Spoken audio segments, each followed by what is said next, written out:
আসসালামু আলাইকুম রহমতুল্লাহি ওয়া বারাকাতুহু। আমার প্রিয় দেশবাসী, হুসাইনি মুসলমান, ইমানদার মুসলমান ভাই এবং বোনেরা যারা আমার ভিডিও দেখেন, আপনাদের সবাইকে অসংখ্য অসংখ্য ধন্যবাদ।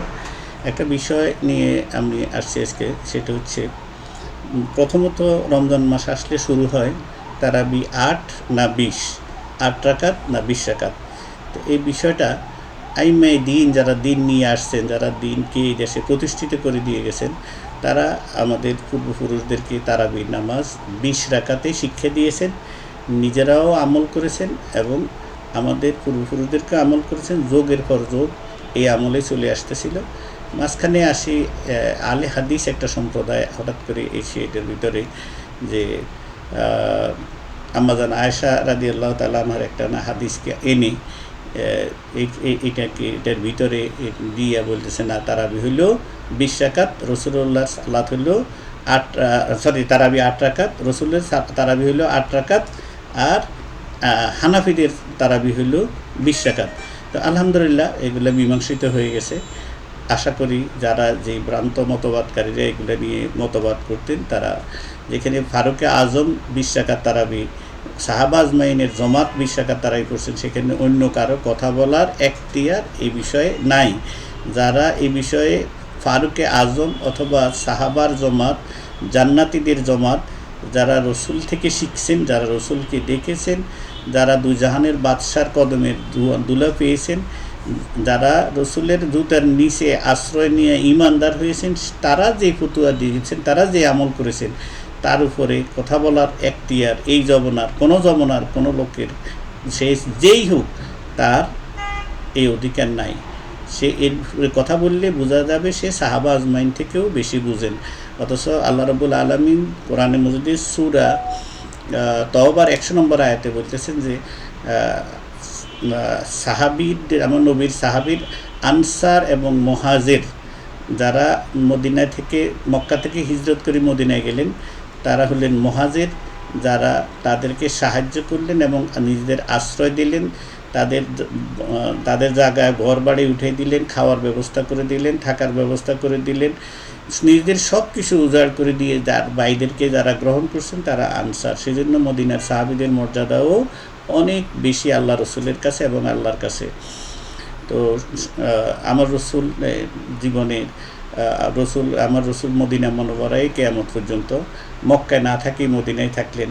মদিনার কামলিওয়ালা নবী মদিনায় থাকলেন, কারণ মদিনায় হইল আশেকদের জায়গা। তো আল্লাহ পাক সূরা তওবার ভিতরে বলতেছেন আনসার এবং মুহাজির তারা হলেন জান্নাতি, তাদেরকে যারা অনুসরণ করবে তারা হলেন জান্নাতি। তাহলে ওনাদের আনসার মুহাজির সাহাবা আজমাইনের জমাতের আমলের বিরুদ্ধে কথা বলি কেউ নিজেকে মুসলমান দাবি করবে, এটা হইতে পারে না, এটা হয় না। সেই হাদিসখানা হচ্ছে নবীজির রাতের আমল কেমন ছিলেন। নবী ওইটা রাতের ওইটা তারাবি প্রসঙ্গে প্রশ্নই ছিল না, আমি এটা আমার পূর্ববর্তী ভিডিওতে এটা আমি বলেছি। এখন আসেন, এখন যেটা নিয়ে বিষয়টা নিয়ে খুব জটিলতা চলছে, সেটা হচ্ছে যে রমজান মাস আসলে আগে তারাবি পড়তেন 20 রাকাত তারাবি, এটা 5 তারবিহা। তারাবি শব্দটা হচ্ছে বহু বচন, এক বচন হচ্ছে তারবিহা। 5 তারবিহা সমান 1 তারাবি, 5 তারবিহা সমান 1 তারাবি। কেউ যদি 1 তারবিহাও কম পড়ে তাহলে তার পরিপূর্ণ তারাবি হবে না, সেটা তারবিয়া হবে। এই ফয়সালাগুলো আমার উস্তাদ ফিরে তরিকত আল্লামা হাফেজ এম এ জলিল রহমতুল্লাহ আলাই, উনি ইসলামী ফাউন্ডেশনের ডাইরেক্টর ছিলেন, আমাদের শাহজাহানপুর গাউসুল আজম জয় মসজিদের প্রতিষ্ঠাতা। তিনি এই ফতোয়াটা দিয়ে গেছেন, 5 তারবিহা সমান 1 তারাবি। কেউ যদি কম বেশ পড়ে তাহলে তার তারবিয়া হবে, কিন্তু সেটা পরিপূর্ণ তারাবি হবে না। কেউ কম পড়লে পড়বে, বেশি পড়ার তো সুযোগ নেই 20 রাকাতের। কম পড়লে যদি সে কম পড়ে সেটা তার ব্যাপার, কিন্তু তারাবি যখন বলতে হবে তখন তাকে 5 তারবিহা সমাপ্ত করতে হবে। এখন প্রতি তারবিহা 60 রাকাতে হলো 1 তারবিহা। এখন যখন ইমামতি করবেন, ইমাম সাহেব যখন ইমামতি করবেন, যেই ইমামে পড়াবেন তাকে তারবিহা বাগ করার কোনো অধিকার নাই। পুরো যেই ইমাম সাহেবে পড়াবেন তাকে 60 রাকাত করে পড়াইতে হবে। 4 রাকাত শেষ হইলে বসি দোয়া হয়। এখন ইমাম সাহেব যখন যেই মসজিদে 10 রাকাত হয়, তাইলে একজনের 2 রাকাত, এক তারবিয়া একজনে পড়লেন 2 রাকাত, আরেকজনে পড়লেন 2 রাকাত, তাইলে 2 রাকাতে হইলেন উনি মুক্তাদি, 2 রাকাতে হইলেন উনি ইমাম।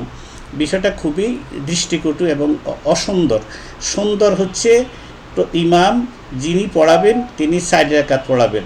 তাইলে যেই মসজিদে 3 জন খতিব আছেন, 3 জন হাফেজ সাহেব আছেন, সেখানে 4 4 এবং 8 8 4 এভাবে পড়তে পারেন। তাহলে এটা বাই রোটেশন করে নিতে পারেন।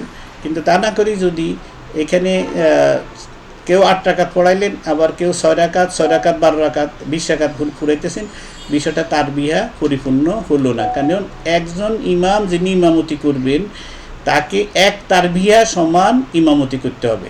এটা হচ্ছে ফয়সালা। এটা কে ফয়সালা? এটা আমার ফয়সালা নয়, এটা আল্লামা হাফিজ ইবনে জলিল রহমতুল্লাহ আলাইহির ফয়সালা। যারা ওনাকে চিনেন তারা জানেন যে উনি কেমন, কত উঁচু মাপের উনি মুহাক্কিক আলেম ছিলেন, তিনি দ্বীনের কত বড় রাহবার ছিলেন। যারা ওনাকে চিনেন তার, আমি আমার হুজুরের বক্তব্যটা আপনাদেরকে শুনাইলাম। সুতরাং যারা তারাবি ইমামকে 4 রাকাতকে ভেঙে দিচ্ছেন, তারা কাজটা সঠিক করতেছেন না। এটা যে না জায়েজ তা বলা যাবে না, কিন্তু কাজটা সুন্দর না। কাজটা সুন্দর হলেও যিনি পড়াবেন তিনি 4 রাকাত পড়াবেন, প্রতি 4 রাকাতে এক তারবিয়ায় 2 জন ইমামতি করার সুযোগ নাই। এখন কেউ যদি গায়ে জোরে পড়ান সেটা আপনাদের ব্যাপার, কিন্তু আমি যেহেতু আমার হুজুর শিখেই গেছেন, আমি আমার হুজুরের শিক্ষাটা আপনাদের সামনে বললাম। যে এখন 4 রাকাতের সময় বসে যে দোয়াটা আমরা পড়ি, সেই দোয়াটা নিয়ে এখন তো বিশাল আকারের মতভেদ, এখন আর এটা পড়া যাবে না।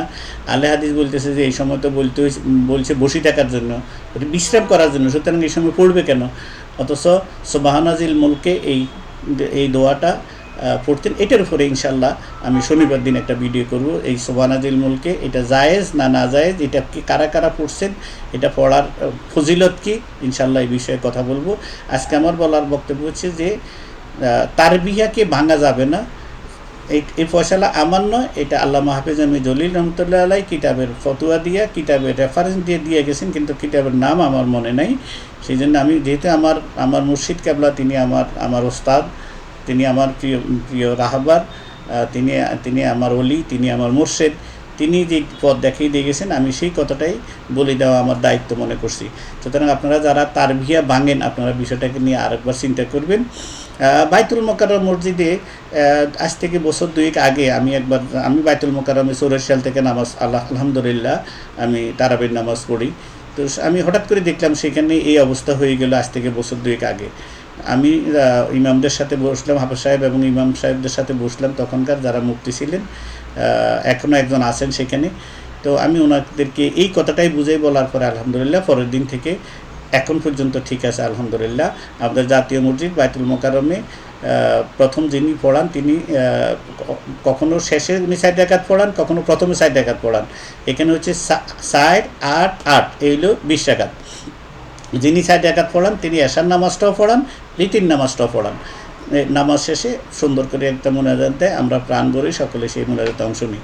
সুতরাং আপনারা যারা এই তারবিহা ভাঙেন, সেটাকে না ভাঙে যিনি পড়ান পুরো 4 রাকাত পড়াবেন, এইটা করে, কারণ এক তারবিয়ায় 2 জন ইমামতি করার সুযোগ নাই। এখন আপনারা এই বিষয়টা আরও, আপনারা যারা আলেম আছেন, আহলে সুন্নাতুল জামাতের, আপনারা এই বিষয়টা আরও গবেষণা করে দেখতে পারেন। আমি শুধু আমার হুজুরের দেওয়া নির্দেশ, হুজুরের পয়গাম, হুজুর যে মাসলা দিয়ে গেছে সেটা আপনাদের সামনে উপস্থাপন করলাম। আল্লাহ পাক আমাদের সবাইকে বুঝার তৌফিক দান করুন। ওমা আলাইনা ইল্লাল বালাগুল মুবিন।